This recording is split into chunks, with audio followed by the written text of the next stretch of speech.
Oliver Twist Chapter 27 atones for the unpoliteness of a former chapter, which deserted a lady, most unceremoniously. As it would be, by no means, seemly in a humble author to keep so mighty a personage as a beetle waiting, with his back to the fire, and the skirts of his coat gathered up under his arms, until such time as it might suit his pleasure to relieve him, and as it would still less become his station, or his gallantry to involve in the same neglect a lady on whom that beetle had looked with an eye of tenderness and affection, and in whose ear he had whispered sweet words, which, coming from such a quarter, might well thrill the bosom of maid or matron of whatsoever degree.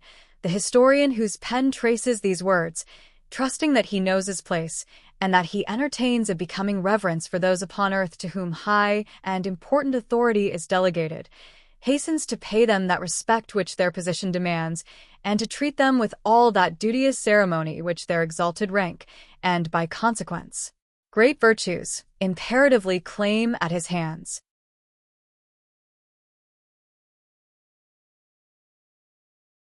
Towards this end, indeed, he had purposed to introduce, in this place, a dissertation touching the divine right of beetles and elucidative of the position that a beetle can do no wrong, which could not fail to have been both pleasurable and profitable to the right-minded reader, but which he is unfortunately compelled, by want of time and space, to postpone to some more convenient and fitting opportunity, on the arrival of which he will be prepared to show that a beetle properly constituted, that is to say, a parochial beetle, attached to a parochial workhouse, and attending in his official capacity the parochial church, is, in right and virtue of his office, possessed of all the excellences and best qualities of humanity, and that to none of those excellences can mere company's beetles, or court-of-law beetles, or even chapel-of-ease beetles, save the last, and they in a very lowly and inferior degree, lay the remotest sustainable claim. Mr. Bumble had recounted the teaspoons, reweighed the sugar tongs, made a closer inspection of the milk pot, and ascertained to a nicety the exact condition of the furniture, down to the very horsehair seats of the chairs, and had repeated each process full half a dozen times, before he began to think that it was time for Mrs. Corney to return. Thinking begets thinking. As there were no sounds of Mrs. Corney's approach, it occurred to Mr. Bumble that it would be an innocent and virtuous way of spending the time, if he were further to allay his curiosity by a cursory glance at the interior of Mrs. Corney's chest of drawers. Having listened at the keyhole, to assure himself that nobody was approaching the chamber, Mr. Bumble, beginning at the bottom, proceeded to make himself acquainted with the contents of the 3 long drawers, which, being filled with various garments of good fashion and texture, carefully preserved between 2 layers of old newspapers, speckled with dried lavender, seemed to yield him exceeding satisfaction. Arriving, in course of time, at the right-hand corner drawer, in which was the key, and beholding therein a small padlocked box, which, being shaken, gave forth a pleasant sound, as of the chinking of coin, Mr. Bumble returned with a stately walk to the fireplace, and, resuming his old attitude, said, with a grave and determined air, "I'll do it." He followed up this remarkable declaration by shaking his head in a waggish manner for 10 minutes, as though he were remonstrating with himself for being such a pleasant dog, and then he took a view of his legs in profile, with much seeming pleasure and interest. He was still placidly engaged in this latter survey, when Mrs. Corney, hurrying into the room, threw herself, in a breathless state, on a chair by the fireside, and covering her eyes with one hand, placed the other over her heart, and gasped for breath. "Mrs. Corney," said Mr. Bumble, stooping over the matron, "what is this, ma'am? Has anything happened, ma'am? Pray answer me, I'm on." Mr. Bumble, in his alarm, could not immediately think of the word tenterhooks, so he said broken bottles. "Oh, Mr. Bumble," cried the lady, "I have been so dreadfully put out." "Put out, ma'am," exclaimed Mr. Bumble. "Who has dared to?" "I know," said Mr. Bumble, checking himself, with native majesty, "this is them wicious paupers." "It's dreadful to think of," said the lady, shuddering. "Then don't think of it, ma'am," rejoined Mr. Bumble. I can't help it, whimpered the lady. Then take something, ma'am, said Mr. Bumble soothingly. A little of the wine? Not for the world, replied Mrs. Corney. I couldn't. Oh. The top shelf in the right-hand corner. Oh. Uttering these words, the good lady pointed, distractedly, to the cupboard and underwent a convulsion from internal spasms. Mr. Bumble rushed to the closet and, snatching a pint green-glass bottle from the shelf thus incoherently indicated, filled a teacup with its contents and held it to the lady's lips.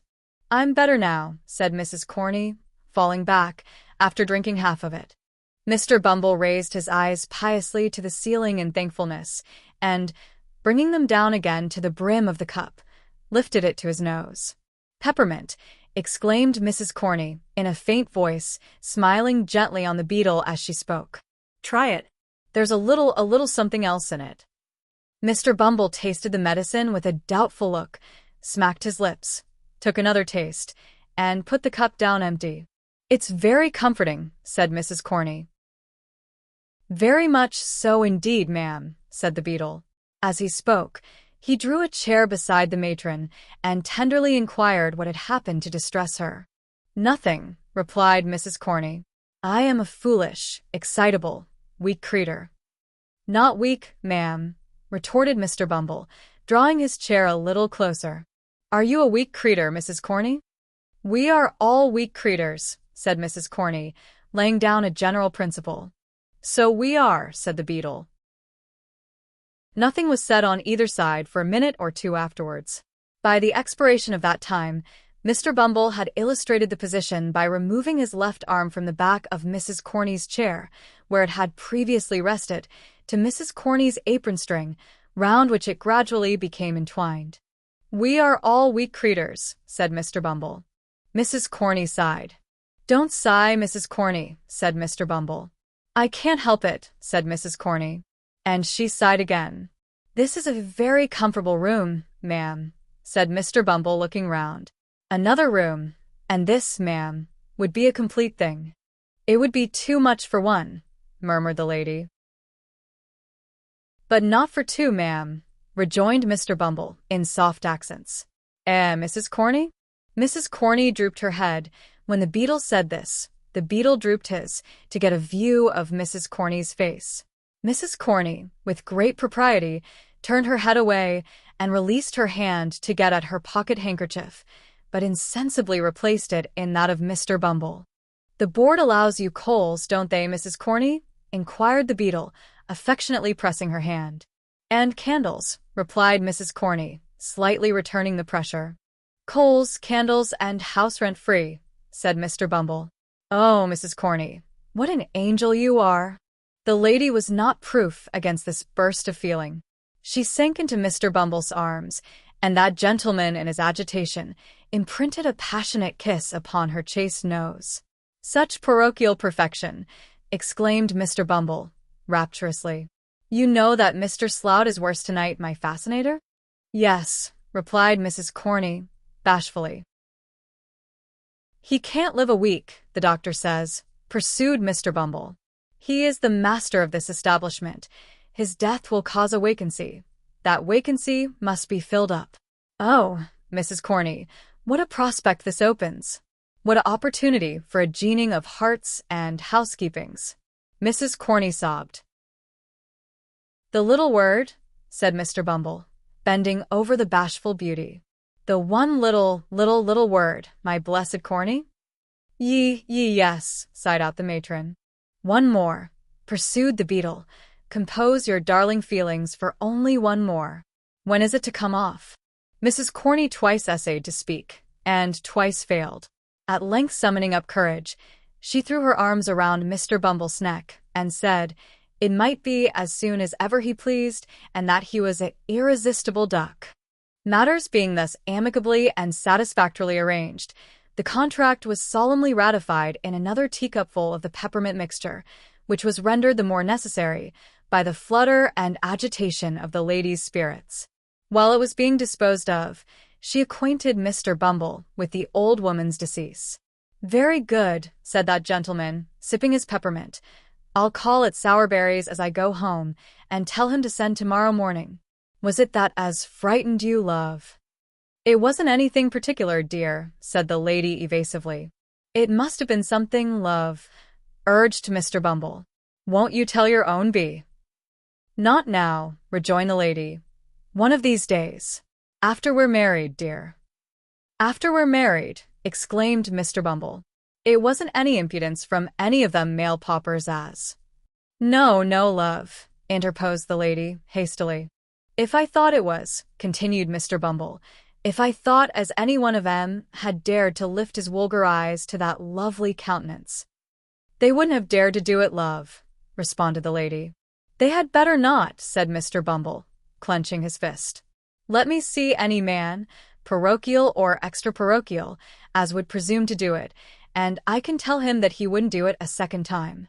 Unembellished by any violence of gesticulation, this might have seemed no very high compliment to the lady's charms, but, as Mr. Bumble accompanied the threat with many warlike gestures, she was much touched with this proof of his devotion and protested, with great admiration, that he was indeed a dove. The dove then turned up his coat collar and put on his cocked hat, and, having exchanged a long and affectionate embrace with his future partner, once again braved the cold wind of the night, merely pausing for a few minutes in the male paupers' ward to abuse them a little, with the view of satisfying himself that he could fill the office of workhouse master with needful acerbity. Assured of his qualifications, Mr. Bumble left the building with a light heart and bright visions of his future promotion, which served to occupy his mind until he reached the shop of the undertaker. Now, Mr. and Mrs. Sourberry having gone out to tea and supper, and Noah Claypole not being at any time disposed to take upon himself a greater amount of physical exertion than is necessary to a convenient performance of the two functions of eating and drinking, the shop was not closed, although it was past the usual hour of shutting up. Mr. Bumble tapped with his cane on the counter several times, but, attracting no attention, and beholding a light shining through the glass window of the little parlor at the back of the shop, he made bold to peep in and see what was going forward, and when he saw what was going forward, he was not a little surprised. The cloth was laid for supper, the table was covered with bread and butter, plates and glasses, a porter-pot, and a wine bottle. At the upper end of the table, Mr. Noah Claypole lolled negligently in an easy-chair, with his legs thrown over one of the arms, an open clasp knife in one hand, and a mass of buttered bread in the other. Close beside him stood Charlotte, opening oysters from a barrel, which Mr. Claypole condescended to swallow, with remarkable avidity. A more than ordinary redness in the region of the young gentleman's nose, and a kind of fixed wink in his right eye, denoted that he was in a slight degree intoxicated. These symptoms were confirmed by the intense relish with which he took his oysters, for which nothing but a strong appreciation of their cooling properties, in cases of internal fever, could have sufficiently accounted. Here's a delicious fat one, Noah, dear, said Charlotte.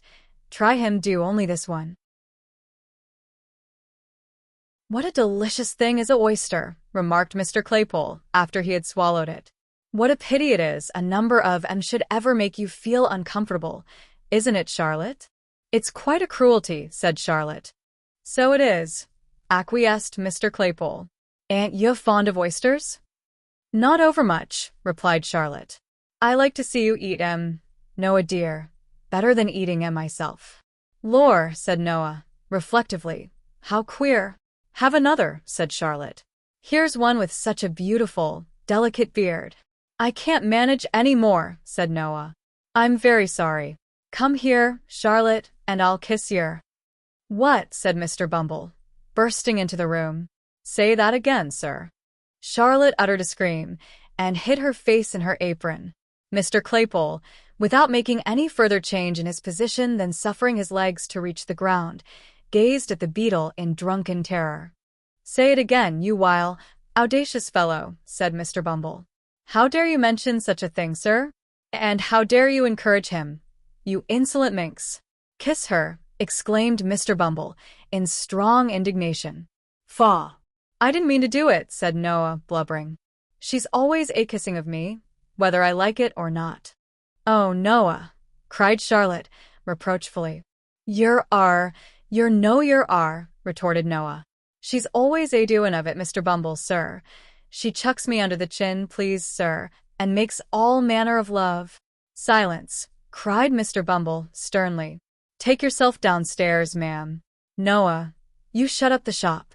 Say another word till your master comes home, at your peril, and, when he does come home, tell him that Mr. Bumble said he was to send a old woman's shell after breakfast tomorrow morning. Do you hear, sir? Kissing, cried Mr. Bumble, holding up his hands. The sin and wickedness of the lower orders in this parochial district is frightful. If Parliament don't take their abominable courses under consideration, this country's ruined, and the character of the peasantry gone forever. With these words, the beadle strode, with a lofty and gloomy air, from the undertaker's premises. And now that we have accompanied him so far on his road home, and have made all necessary preparations for the old woman's funeral, let us set on foot a few inquires after young Oliver Twist, and ascertain whether he be still lying in the ditch where Toby Crackit left him. Him.